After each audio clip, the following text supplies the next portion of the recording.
আসসালামু আলাইকুম। Monira blog kitchen থেকে আমি মনিরা বলছি।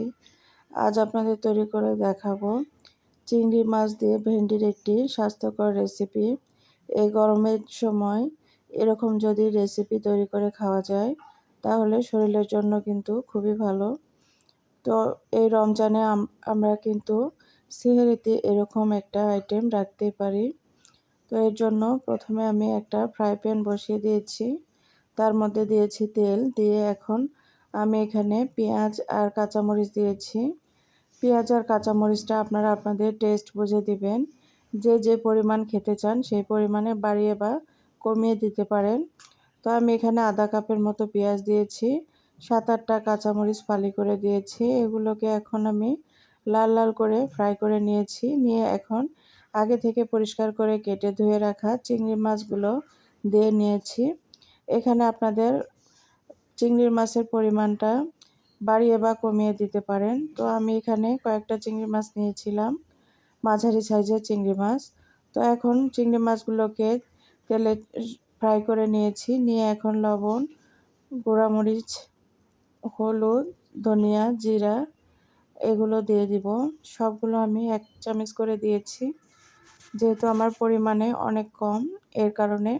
তবে আপনাদের পরিমাণে যদি বেশি হয় বাড়িয়ে বা কমিয়ে দিতে পারেন। তো তেলের মধ্যে কিছু সময় নেড়ে চেড়ে নিলাম। আমি এখানে ভাজা জিরার গুঁড়া ব্যবহার করেছি, আপনারা চাইলে বাটা জিরা ব্যবহার করতে পারেন।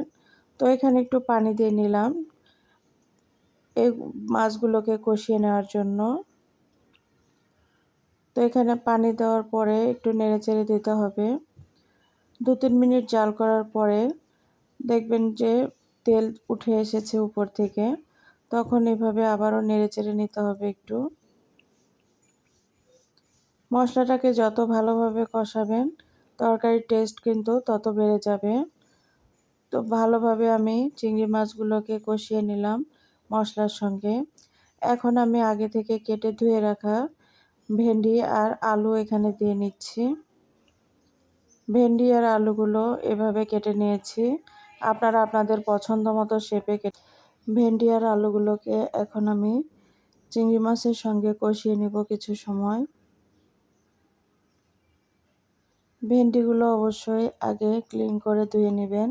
নেওয়ার পর তারপরে কিন্তু কেটে নিতে হবে, তা না হলে একদম ভেন্ডিগুলো আঠালো টাইপের হয়ে যাবে। তো এখন এগুলোকে আমি ঢাকনা দিয়ে ঢেকে রেখে দিয়েছি।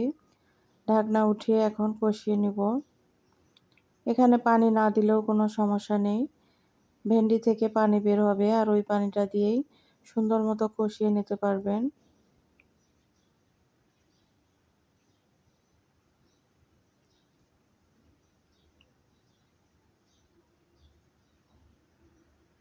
এভাবে সুন্দর করে কষিয়ে নিলে ভেন্ডির মধ্যে ঝোলগুলো প্রবেশ করবে আর খেতে খুবই ভালো লাগবে। ভেন্ডিগুলো কিন্তু খুব দ্রুত সেদ্ধ হয়ে যায়। এই যে আমার ভেন্ডিগুলো কিন্তু খুব সুন্দরভাবে সেদ্ধ হয়ে গিয়েছে। তো এখন আমি পানি দিয়ে দিলাম ঝোলের জন্য।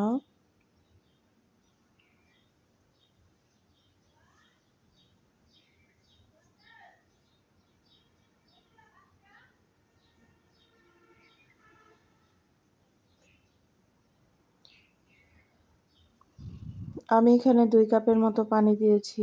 দিয়ে এখন এটাকে আবারও ঢাকনা দিয়ে ঢেকে জাল করে নেব।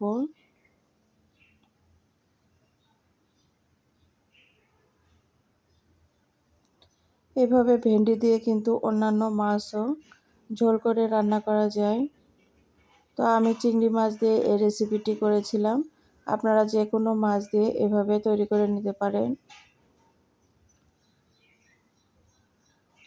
একদম কচি সাইজের ভেন্ডিগুলো এখানে অবশ্যই নিতে হবে, তাহলে খুব ভালোভাবে সেদ্ধ হয়ে যাবে আর খেতেও ভালো লাগবে। ভেন্ডিগুলো যদি শক্ত হয় সেই ক্ষেত্রে ভেন্ডিগুলো কিন্তু খাওয়া যাবে না। তো আবারও ঢাকনা দিয়ে ঢেকে রেখে দিয়েছিলাম। এখন ঢাকনা উঠিয়ে আবারও নেড়ে চেড়ে দিতে হবে। এভাবে তরকারিটা রান্না করে নিতে হবে।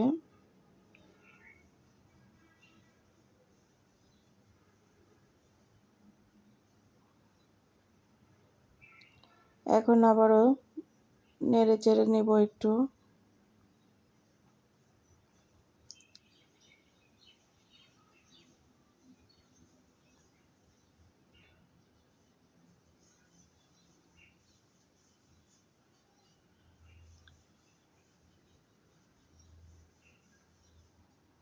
গরমের সময় এরকম স্বাস্থ্যকর রেসিপিগুলো খেলে কিন্তু শরীরের পক্ষে খুবই ভালো।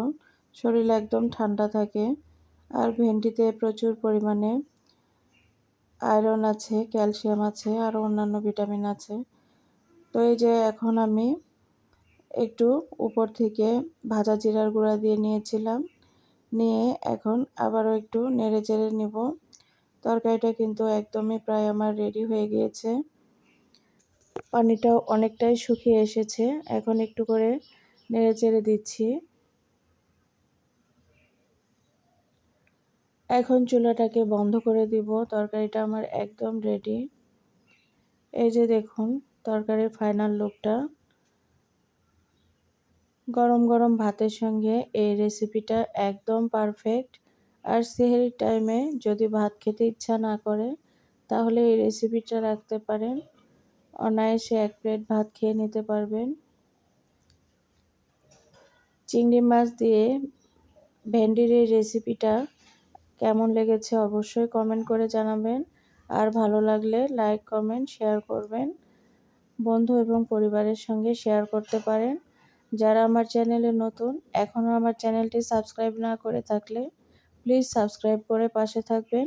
পাশে রাখা বেল আইকনটি বাজিয়ে রাখবেন। এতে করে নতুন কোনো ভিডিও আপলোড করার সঙ্গে সঙ্গে নোটিফিকেশন চলে যাবে। তো ভুল ত্রুটি হলে ক্ষমা সুন্দর দৃষ্টিতে দেখবেন। এতক্ষণ যারা আমাকে সময় দিয়েছেন সবাইকে অসংখ্য ধন্যবাদ। ভালো থাকবেন। আল্লাহ হাফেজ।